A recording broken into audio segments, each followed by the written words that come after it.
Hi, I'm Phoenix, and today we're going to be talking about how to get better at competitive Overwatch, or rather, ranked games in general. Specifically, today it's going to be the mindset. There might be more videos in the future about how to get better at competitive games, going over things other than the mindset, such as physical practices that you have to do.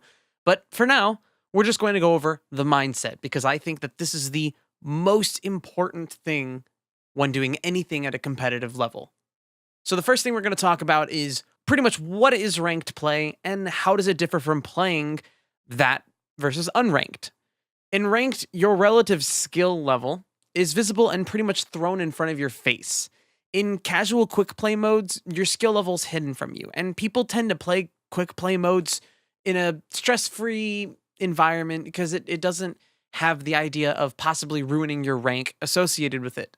Some people get anxiety before playing actual ranked games, and it can easily ruin the actual fun of the game for them, and it can even cause them to have problems with other games down the road.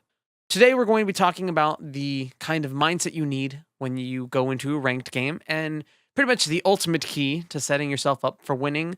Now, quick disclaimer, this is not some secret recipe. This is just a way to change your mindset and help you give the best chance you can give yourself to become a better player.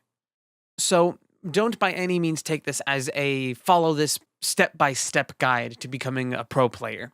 Use this and apply it to yourself in the ways that it can apply to you.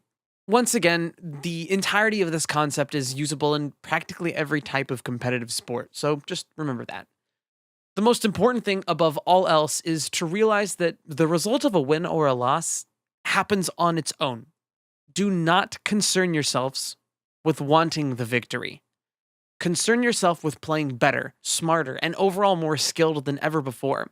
Your victory will eventually come to you so long as you perform in this way. Mastering yourself is extremely important.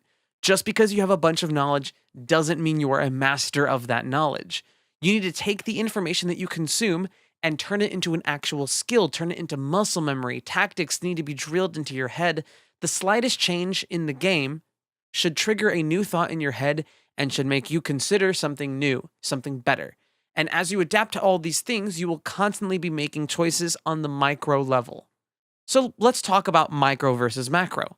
People stress over the end game, the big picture, the team as a whole, but ultimately, when learning to master yourself, you need to be concerned with the micro, the small things. You need to be thinking about practicing and executing the slightest changes to make yourself the best version of yourself when playing the game. Always make sure that your crosshair is at a headshot level. Always position yourself perfectly. These are all the things that you need to do. You need to obsess over these things. Obsessing over having the best positioning you can have given your situation, obsessing over landing every single shot, the idea that missing a shot is unacceptable. It's human, and everyone does it, but you're aiming to be the best, and the best will land every shot they can. You don't have to verbally cuss yourself out every time you miss an arrow as Hanzo, but the people at the top remind themselves never to miss. And when they do miss, they get upset with themselves. And within a fraction of a second, they tell themselves why they missed and apply the failure to learning for the next shot. Now, don't obsess over getting the kill. It's the same way with not obsessing over the victory. Obsess with dealing as much damage as possible to the target that you need to kill. If you obsess over the kill, you'll easily tilt yourself and possibly compromise your position and other things.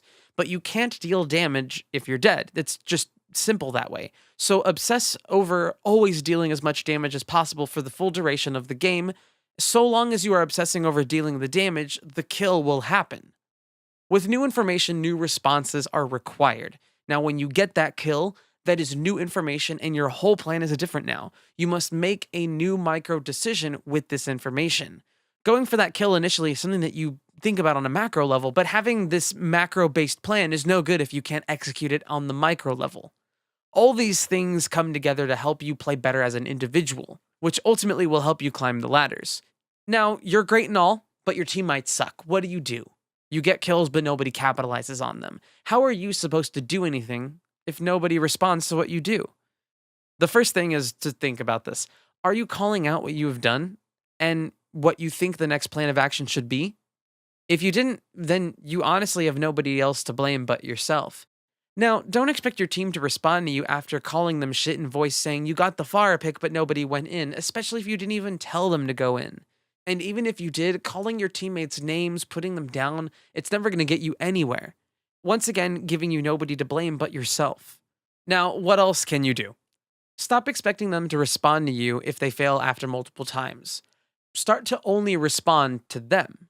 Your team will eventually press the W key at some point, and when they do, they expect their team to respond to that. If you call for them to respond based on your action, but they don't respond, that's on them. But if they do something that warrants you to respond, such as moving in with them, ulting with them, engaging, collapsing on an enemy, and then you didn't respond, you then again have nobody to blame but yourself. It will always be better to ult with your team rather than not ulting with your team. Of course, there are exceptions to this, like letting your team ult a little bit, watching the enemy use an ult to counter them, and then saving your ult as a response to that counter ult. All these ideas and strategies are great and all. But in a truly realistic situation, maybe you can't consistently pull off these actions. What do you do now? The honest answer is stop consuming and start producing. That sounds a little weird at first, but what it means is stop thinking about practicing things. Don't just do it a couple times here and there when it's convenient for you as a player. Constantly be thinking about what you've seen the pros do and then execute it. You may lose.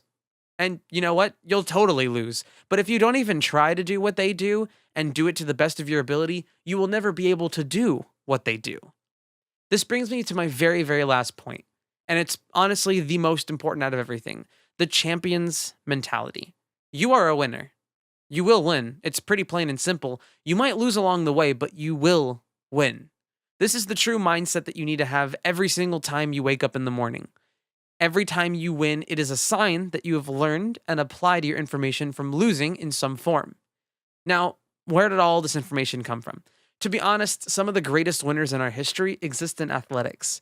There are tons of bodybuilders, track runners, and fighters that have had plenty to say about being winners. And to be quite honest, all these methods apply to everything in life. From school to cooking to video games, your career of choice.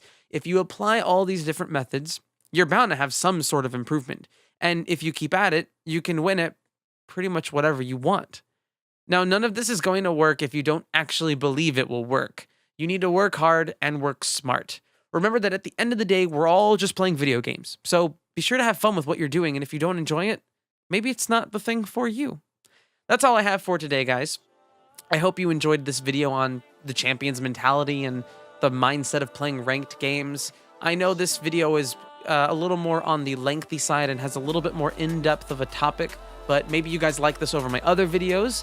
If you do, be sure to mention that in the comments below and maybe make suggestions about other things that are similar to this that you might want larger discussions on.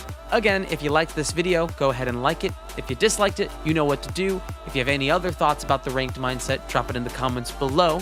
And as always, see you next time.